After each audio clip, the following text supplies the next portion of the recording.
Bonjour à tous et à toutes. Aujourd'hui, je vous propose une petite plongée dans le temps, dans l'espace également, puisque je vais vous emmener donc sur le continent américain et essayer de vous expliquer un petit peu les différentes hypothèses que nous avons à l'heure actuelle à propos de l'arrivée de l'homme américain sur ce territoire et comment ce territoire a été peuplé à des époques très anciennes.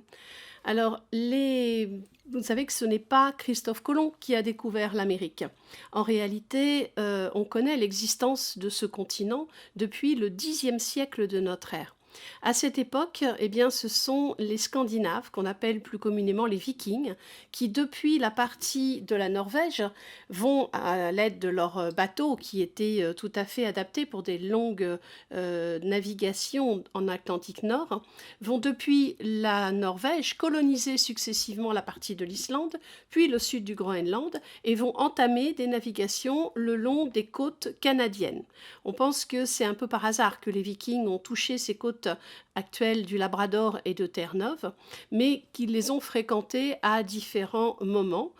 Et voyez la carte que je vous présente ici à droite qui vous montre les installations vikings dans la partie sud du Groenland qui vont être probablement à la base des navigations qui vont pousser les bateaux davantage vers l'ouest et qui vont les amener à toucher donc les côtes canadiennes. Dans la partie tout au sud, voyez là où c'est inscrit Vinland, correspond au territoire actuel de Terre-Neuve. Et c'est là qu'on a retrouvé justement dans les années 60 la première trace d'une présence européenne sur le continent américain. Vous voyez sur cette carte du territoire de Terre-Neuve un petit point tout en haut qui vous indique une implantation qui est l'implantation qu'on appelle le site de Lanso Meadow. Lanso Meadow est un site qui a été excavé par des Canadiens, par des équipes d'archéologues canadiens qui ont mis au jour donc des restes de construction de maisons faites en tourbe, en gazon, comme vous le voyez ici sur la photo, en bord de mer. Et quand on a excavé ces restes de construction, à l'intérieur, on a retrouvé beaucoup de vestiges, notamment des rouets, des restes d'ustensiles et de récipients en fer. Or, on sait très bien que le fer n'a jamais été connu sur le continent américain, et de toute évidence, ces ustensiles avaient été amenés depuis le continent américain. Et en faisant les fouilles, eh bien, on s'est aperçu qu'on avait eu ici une présence donc de ces Vikings, de ces Scandinaves, dont on sait très bien qu'ils étaient non seulement de grands navigateurs, mais qu'ils étaient aussi des marchands, qui pratiquaient donc le troc et les échanges, qu'ils étaient aussi à la recherche des bancs de poissons et qui devaient profiter eh bien, de la saison de l'hiver pour s'installer sur ces côtes de Terre-Neuve, peut-être pour réparer les bateaux, pour reprendre des forces, avant de continuer une navigation. Mais ce que l'on peut démontrer aussi avec cet emplacement, c'est que les Vikings n'ont jamais eu d'idée de pénétrer davantage à l'intérieur du continent et d'asseoir une quelconque forme de prise de possession de ces territoires. On sait qu'ils ont entrepris d'avoir des relations commerciales avec une population qui existe toujours à l'heure actuelle, qui s'appelle les Inuits, qui sont des tribus amérindiennes qui vivaient le long du littoral atlantique et donc avec lesquels les Vikings ont probablement eu des échanges, mais probablement que ces échanges demeurant plutôt pacifiques se sont peut-être envenimés par la suite parce qu'au bout d'un certain temps, eh bien, le site de Lanso Meadow va être abandonné par les Vikings. On sait qu'ils vont plus tard abandonner également leur site au sud du Groenland, puis se replier vers la partie islandaise et laisser tomber complètement cette partie de l'ouest de l'Atlantique. Et bien sûr, donc il faudra attendre l'arrivée de Christophe Colomb en 1492 pour révéler au monde entier l'existence de ce nouveau continent. Donc Colomb, que vous voyez ici sur cette photo, va réaliser 4 voyages distincts et lors de son premier voyage, donc, il va être amené à découvrir les Antilles et plus particulièrement ce qui correspond à l'heure actuelle au territoire de Saint-Domingue et Haïti et les Bahamas, l'île de Watling actuelle, qui va faire l'objet donc de une première visite de la part de Christophe Colomb. C'est bien sûr à partir de ce moment-là que les Espagnols vont revendiquer, une prise de possession de ces territoires. Le terme d'Amérique est en fait un terme qui est issu d'un explorateur qui s'appelait Amerigo Vespucci, dont vous avez sûrement entendu parler. Vous voyez ici sur cette, photo, on vous représente en fait de façon très allégorique la rencontre d'Amerigo Vespucci avec une allégorie du territoire mexicain représentée sous les traits d'une femme dénudée, de symbole bien sûr de sauvagerie.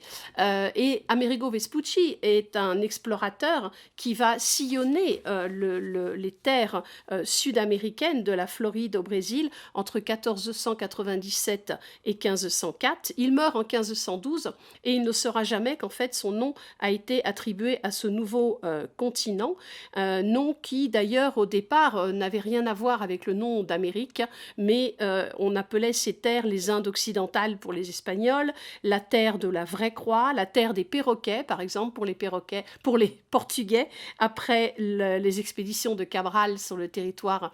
brésilien. Et le nom de Amérique, venant donc d'Amerigo, sera contesté plus tard au XIXe siècle, puisqu'on sait que Amerigo Vespucci n'est pas le découvreur de l'Amérique, mais la tradition, tout le monde avait accepté ce terme, et le mot restera donc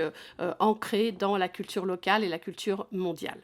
Toujours est-il qu'après la conquête de ces territoires par les Espagnols, que ce soit du côté mexicain ou du côté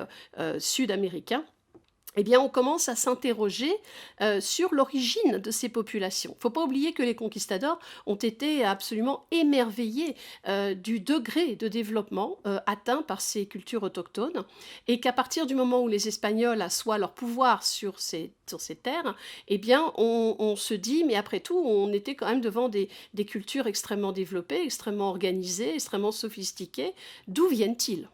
À l'époque, ceux qui se posent cette question, eh bien, ce sont les gens les plus cultivés, ceux qui ont accès le plus à la littérature, et parmi eux se trouve José de Acosta, qui va rédiger un premier traité sur l'origine des Amérindiens. Et à cette époque, donc on est au XVIe siècle, et on voit se développer deux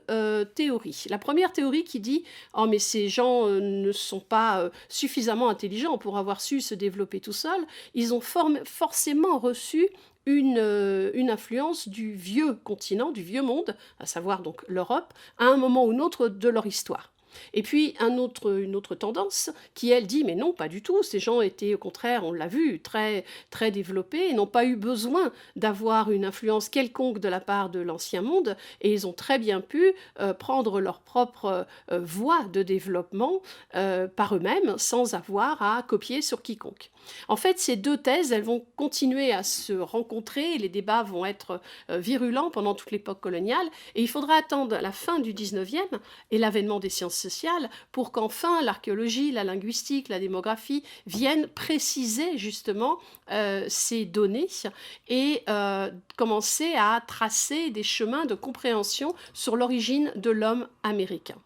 Et la première chose que l'on va mettre en évidence à partir du 19e, lors des premières fouilles archéologiques, c'est qu'on n'a pas sur le continent américain d'hommes plus ancien que l'Homo sapiens sapiens, c'est-à-dire notre ancêtre à nous directement. On n'a pas, par exemple, de pithécanthrope, d'australopithèque, d'homme de Flores, bref, tout ce qui constitue les chaînes, je dirais, de pré-hominidés. Donc ça veut dire que l'homme américain est un homme récent. C'est un homme qui est arrivé de quelque part sur le continent américain, mais à quelle époque, dans quelles conditions et en passant par quel itinéraire? C'est là que les questions vont se commencer à poser.